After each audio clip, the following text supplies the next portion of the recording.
Якось завітала до Валентини подруга Лариса. Давненько вона не була у них. Валя наче заклякла у ступорі. Лариса знову вагітна? Адже її донечці заледве 2 роки виповнилося. Боже милостивий, чому не вона, Валя, а Лариса? Задля годиця спитала: будеш каву? На що Лариса якимось урочистим голосом відповіла: ні, мені чай, каву питиму тепер не скоро, аби не нашкодити синочкові. Уявляєш, після донечки син. Я така щаслива, Валю, мій Вітя навіть дозволив самій обирати ім'я для синочка. Адже Настуню назвав він. Вона говорила і говорила про ліжечко для сина, яке відшукали в інтернеті, і про те, де найвигідніше купувати дитячі речі. А ще про те, що сина назве на честь рідного брата Богданчиком. Адже у неї найкращий у світі брат. Він і стане хрещеним батьком хлопчикові. Від тих слів у Валентини затерпло у скронях, перехопило дихання. «Що з тобою, Валюшко? Може викликати швидку?» – заметушилася здивована Лариса. «Не треба швидку. На роботі перевтомилася, піду приляжу», – ледь вимовила Валя і переступила поріг їхньої з чоловіком спальні. У неї і справді піднявся жар, стало трусити, як у пропасниці, а у голові молотом вибивали слова Лариси: «У мене найкращий у світі брат». Вже стільки років минуло з того часу, як у неї також був брат. Високий, підтягнутий, вродливий, душа будь-якої компанії, яким вона дуже пишалася і якого надзвичайно любила. Ще у 7 класі Валя вишила йому сорочку. Вишивкою оздобила його рюкзак, з яким їздив до вишу. Розповідала свої дівочі секрети, читала вірші, які стрімко народжувалися, коли вона закохалася у свого однокласника. Щосуботи чекала Сергія на автобусній, коли він повертався з вишу на вихідні. Тоді Валентина теж була упевнена, що у неї найкращий у світі брат. Та один злощасний день відібрав у неї брата. Перевернув життя і її, і усій їхній дружній сім'ї. Як завжди, Валя чекала у суботу Сергія на автобусній. Вже й останній автобус прибув, але брата не було. Де Сергій? Що з ним? Він добре знав, що Валя нині буде одна і вночі їй буде лячно. Батьки поїхали у столичну клініку для чергового обстеження їх тата, що страждав від тяжкої недуги. Тож чому не приїхав? Ще годину Валентина постояла на автобусній і, мов мара, поснувала додому. Вечеряти перехотілося. Цілий день вона з любов'ю готувала улюблені страви Сергія. Голубці, зелений борщ, пиріжки з грибами. А брата нема. Телефон його теж був поза зоною. Валя ніяк не могла заснути. Раз по раз вмикала телевізійні новини, чи, бува, не трапилось якесь нещастя у Львові, де навчався брат, і чи не причетний він до нього. Іноді на якусь мить її морив сон, непомітний, приривчатий, який гнітила думка, де Сергій, що з ним. Здається, нарешті в передпокої вона почула його кроки. Потиснула себе по повіках. Може, це сон? Та коли Сергій з усієї сили вдарив у її двері, вирвавши замок, вона збагнула. Ні, це не сон. Валя хутко підвелася з ліжка. У руках Сергія була пляшка з недопитим вином, яке він заливав у горло. Валентина поблідла. Сергій же ж ніколи не пив. Був лагідним, привітним з нею. Страх скував її усю, коли він безжально кинув її на ліжко і став зривати з неї білизну, пірнаючи гарячими губами у її по-дитячому пухкі уста. «Ти моя, Валечко, нікому тебе не віддам! Моя ніжна квіточка, яка ж ти вродлива, чому я раніше цього не помічав?» Валя пручалася, стала кликати на допомогу, але Сергій, мов божевільний, затуляв їй рота сильною рукою, обціловував тендітне тіло, злив у її волосся. «Що ж ти робиш, Сергійку? Я ж твоя сестра! Це гріх, розумієш, гріх! Відпусти мене, благаю!» Валя намагалася привести брата до тями, але він наче не чув її. «Потерпи, сонечко, яка ж ти прекрасна! Насправді це щастя, що ти не моя сестра, але нині ти моя королева!» Знесилена, розбита Валентина не могла звестися з ліжка. Господи, що ж він натворив? Яку маячню говорив? Як це вона не його сестра? Тоді хто вона? Хто? Валентина забилася у істериці. Сергій на якусь мить присів біля неї, а потім, мов ошпарений, вибіг з кімнати, зачинився у себе. Мов у тумані, Валя вийшла на подвір'я. Поглянула на зоряне небо. Боже, за що мені це? Чому саме я? Вона заховалася у кукурудзі за садком і благала Господа забрати її до себе. Бо навіщо ж їй жити? Життя – це бруд, фальш, наруга. Жаль розривав їй груди. Вона боялася навіть дихати. Здавалося, що стукіт її серця чують навіть зорі у височині. Не знала, скільки часу просиділа, як почула голос Сергія. «Валю, де ти? Давай поговоримо, прошу!» Від цих слів Валентина ще більше зіщулилась. Сергій пішов, а вона знесилена задрімала. Коли прокинулась, збагнула, що уже вечір. У кімнаті брата світилося. Крізь фіранку виднівся його силует. Навшпиньки вона наблизилась до порога, вхідні двері були відчинені. Тихо, мов злодій, вона зайшла у свою кімнату, з острахом вімкнула світло, перекрутила ключ. Її думки перервав телефонний дзвінок. На екрані висвітлило номер маминого мобільника. «Що там у вас сталося, донечко? Весь день не можу дозвонитися. Як там Сергійко? Приїхав на вихідні?» «Приготуй йому щось смачненьке, доню. Ти ж вмієш?» «Ладьте там між собою, а ми з татом скоро приїдемо», – жваво щебетала мама, на що Валентина спромоглася сказати лише одне слово – «приготувала» і вимкнула телефон. Вона боялася, що мама відчує її плачевний настрій, її біль, розпач, відчуття приниженості, розтоптаності, що вужем перетискали кожну її клітинку.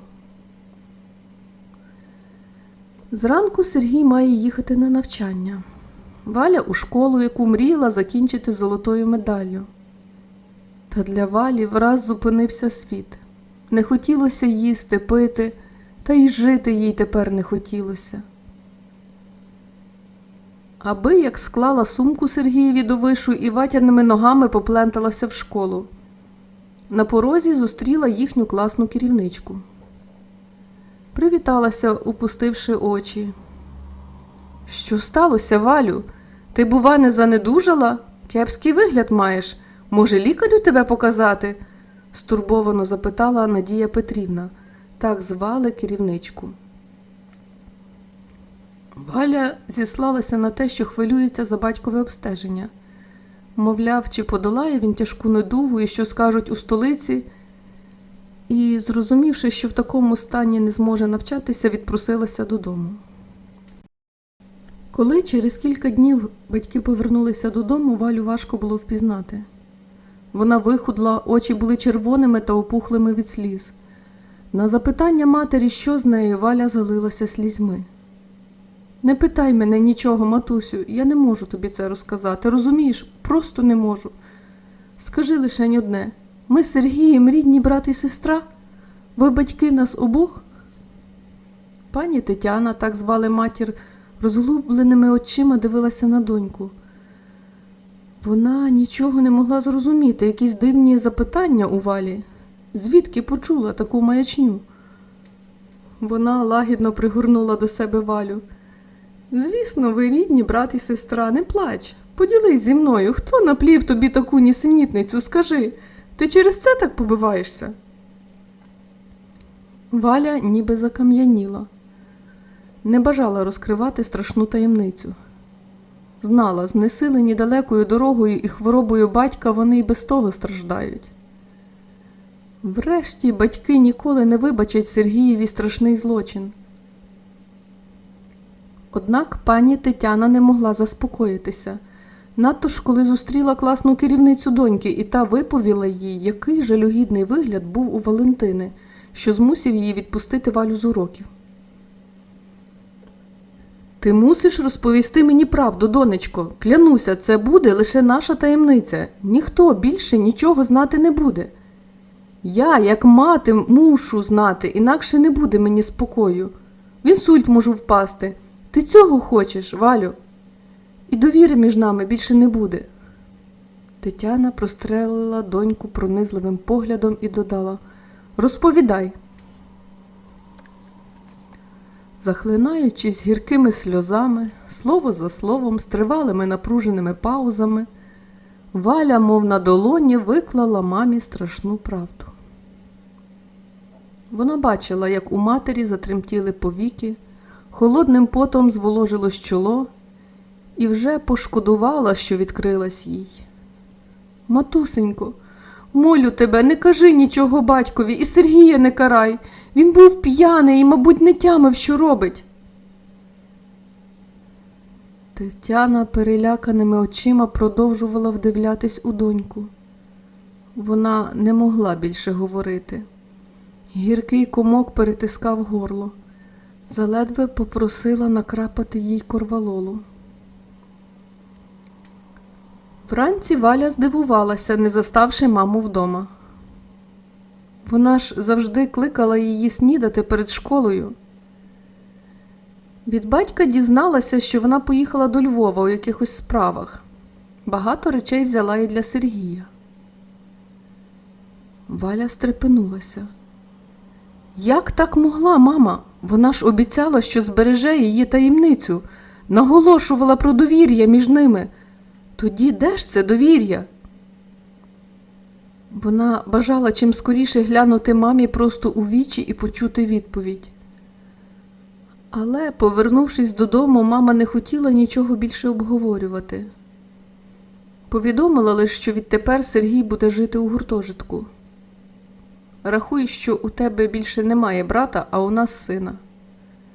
Вибач, Валюню, але Сергій сам оголосив собі вирок», – сказала мама, як відрізала. Відтоді Валентина бачила брата лише раз. Повертаючись з випускних іспитів, спіткнулася з ним біля воріт. Важка сумка перекошувала його струнку поставу.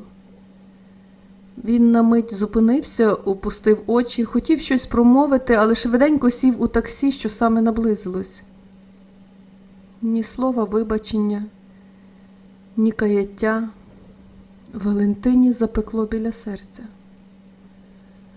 Сумним поглядом проводжала вона автівку, що зникла за поворотом, і розплакалась. Нестерпний жаль, біль, сором і якесь досі незрозуміле, але дуже важке відчуття оволоділо нею. Насправді їй так не вистачало брата, того колишнього, який був не лише люблячим добрим братом, але й справжнім другом. Не раз ще довго вчувалось їй оте його пестливе: «Ну як ти, маленька?» Їй тоді здавалося, що такого, як Сергій, більше у світі нема. І хоч глибоко у серці вона таїла образу на нього, хоч душа кричала від болю, який він їй заподіяв, все ж інколи заглядала у телефон, чи не пропустила дзвінок від Сергія. Але дзвінків не було. Згодом Валя довідалася, що він змінив номер телефону. Випадок з Сергієм глибокою раною заятрив на серці Валентини. В її уяві вималювався одинаковий портрет для усіх чоловіків. Немає нічого в їхніх головах, крім одного – тваринного інстинкту. Для неї помер ідеал сильної половини. Так казала вона подругам, коли ті запитували, чому вона така вродлива та розумна досі без пари. Були в неї залицяльники і в коледжі, де навчалась, і на фірмі, де працювала. Але розтопити твердий лід у душі Валентини не вдавалося нікому. Вже й мама стала дорікати, що вона засиділась в дівках. Батько буркотів, що таких відлюдькуватих, як вона, заміж не беруть. Натягнуті стосунки виштовхували Валю з рідної хати. Усе стало їй тут чуже і огидне. І одного разу вона зайшла у кабінет свого шефа, який давно був закоханий у неї, і з порога на одній ноті прострочила: «Прости мені, Володю, що цураюся тебе, не вірю у твоє кохання. Не можу тобі це пояснити. Хай колись іншим разом, але не сьогодні. Сьогодні просто не відпускай мене додому». Володимир простягнув до Валентини руки, пригорнув до себе. «Не відпущу», – сказав. Ось так, несподівано, без якихось романтичних побачень, дорогих подарунків, Валентина стала дружиною Володимира, власника фірми, заможнього, вродливого, щирого, про якого мріяла не одна жінка. Переїхала жити до нього у простору трьохкімнатну квартиру. Чи була вона щасливою з Володимиром? Відповісти на це запитання вона не могла. Не так вона собі уявляла своє заміжжя, першу шлюбну ніч, коли боялася почути запитання від чоловіка, хто він і коли це сталося. Але ні першої, ні другої, ні у наступні ночі Володимир ні про що її не розпитував. Лишень коли минуло 3 роки їхнього сімейного життя, а лелека вперто обминав їх дім, Володя заговорив про дитину. «Валюню, давай звернемося до фахівців. Вже так хочеться побачити тебе вагітною. Немає значення, хто народиться у нас, хлопчик чи дівчинка. Головне, це буде наша дитина, плід кохання між нами, чуєш?» Минали дні, тижні, місяці. Вони пройшли різні обстеження, але лікарі не знаходили у жодного з них якихось патологій. Намагання народити були безрезультатними. І тоді Валентина вирішила піти ще до однієї лікарки. Сама, без Володимира. Показала результати обстежень, розповіла про зґвалтування. Притаїла тільки, що гвалтівник – рідний брат.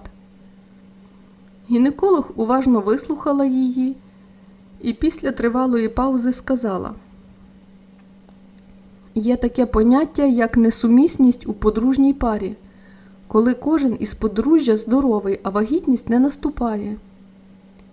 Тут важко давати якісь поради і рецепт не випишеш. Це більше психологічна проблема, пов'язана з наругою у доволі таки юному віці. Подумайте про дитя із притулку. Можна звернутися і до психотерапевта».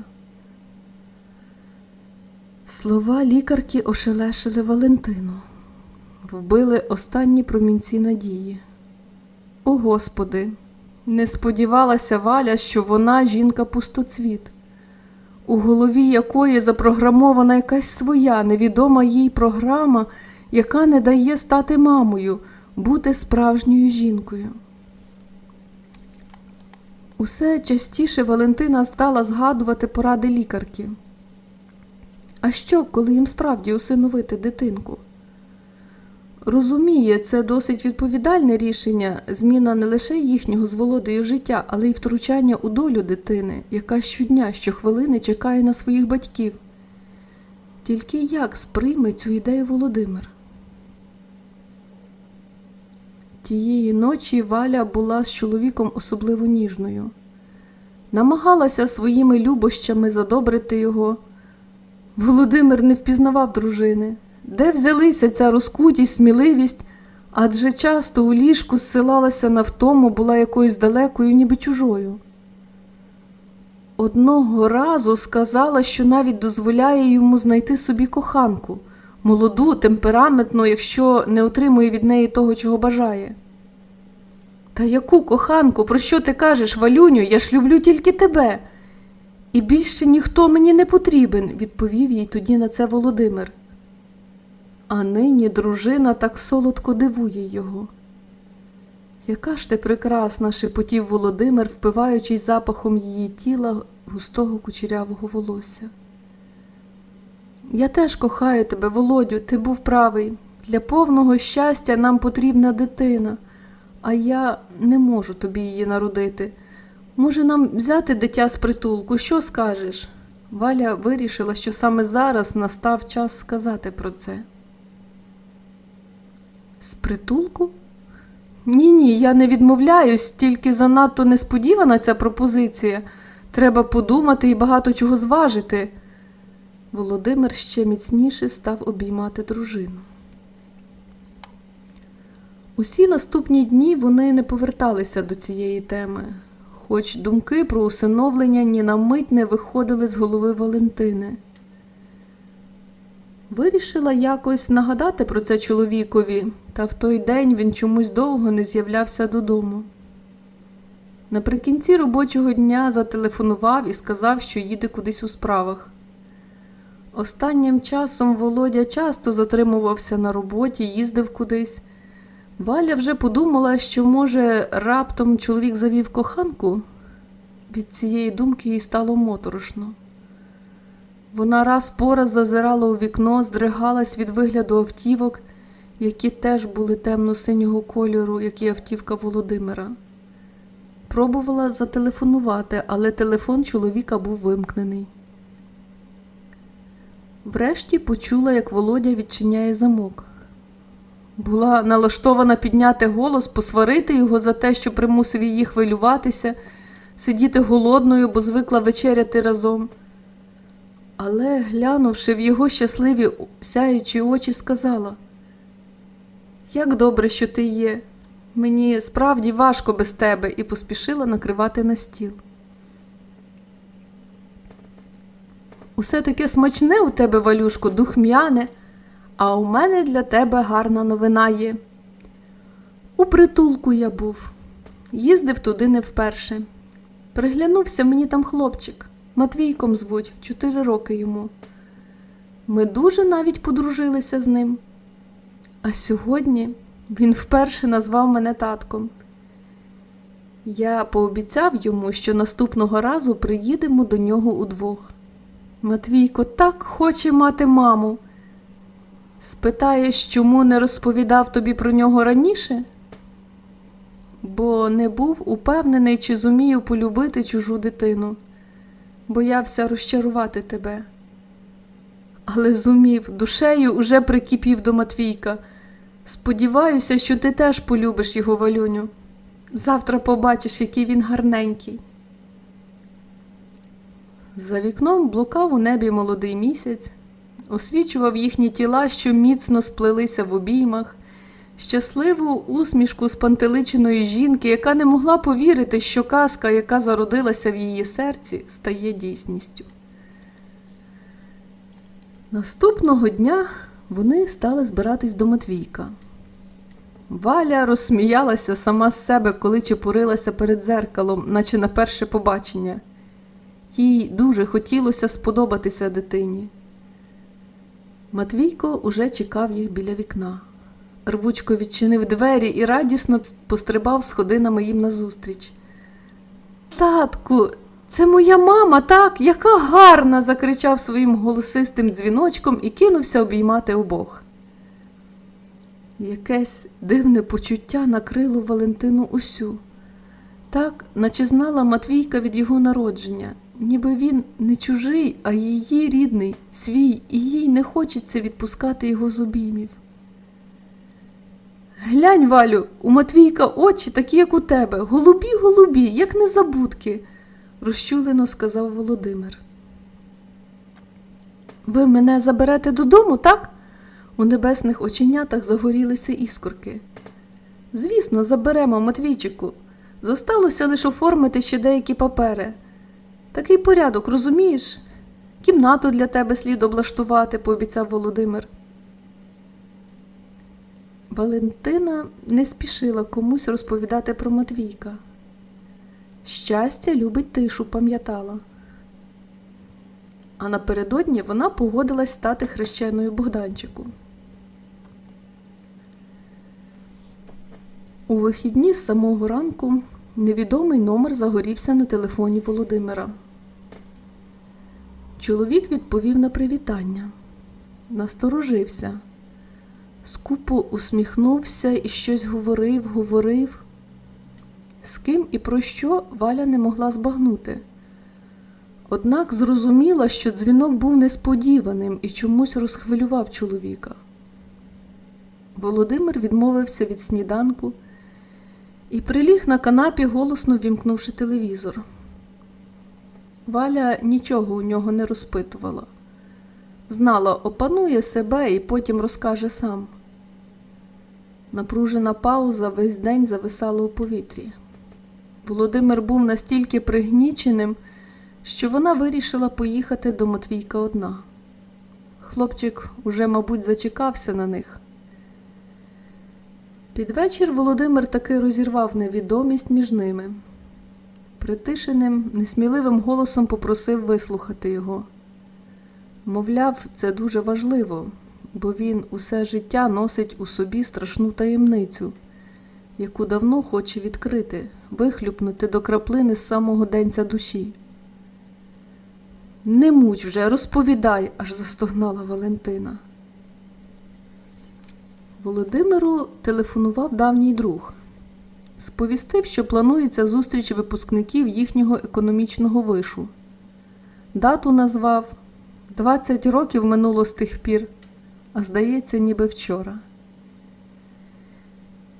Тільки їхати на зустріч Володимир зовсім не бажав. Ніколи не був і на попередніх зустрічах.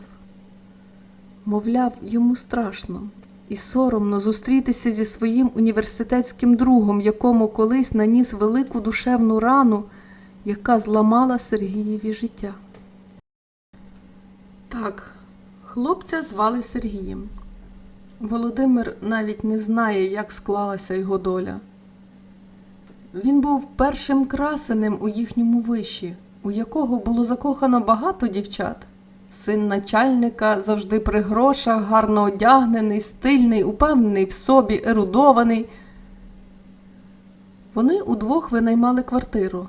Сергій ділився з Володимиром їжею, одягом, чого йому завжди бракувало, бо у нього була лише мама, яка часто хворіла. Батька не пам'ятав, він помер, коли Володя був ще маленьким. Якось відбулося у виші змагання зі шахів. І у цьому турнірі виграв Сергій. Володя не хотів миритися з поразкою, був упевнений, Сергій вів його оману під час гри, і перемога його незаслужена.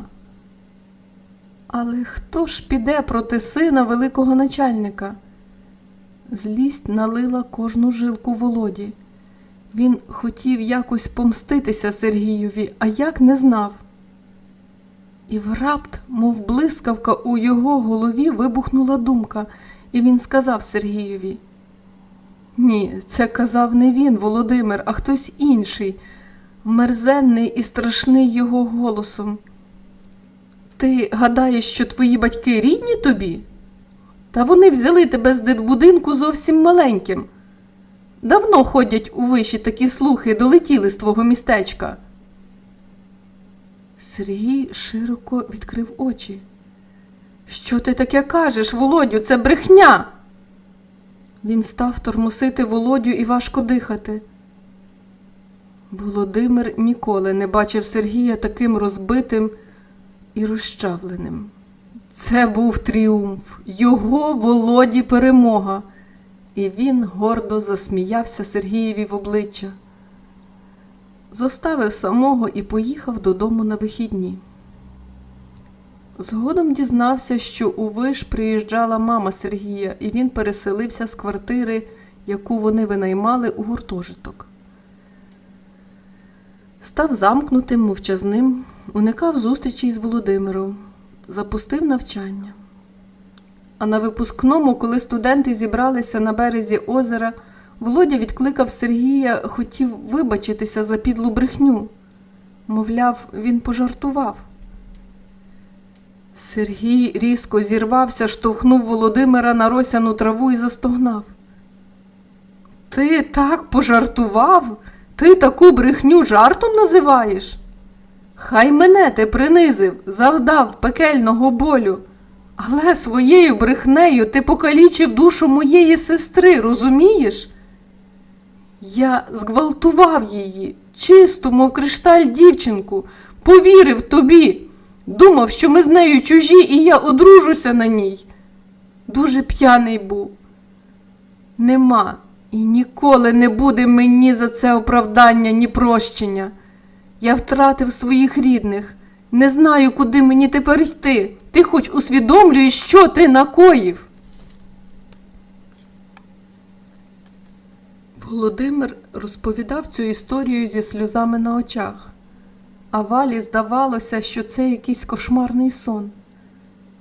Тепер вона усвідомила, чому брат у той день не приїхав вчасно, чому заливав себе алкоголем, і зайшов до неї в кімнату. Щось пекуче підкотилося їй до горла, стало важко дихати. Виходить, що до злочину, який вчинив її брат, причетний її чоловік?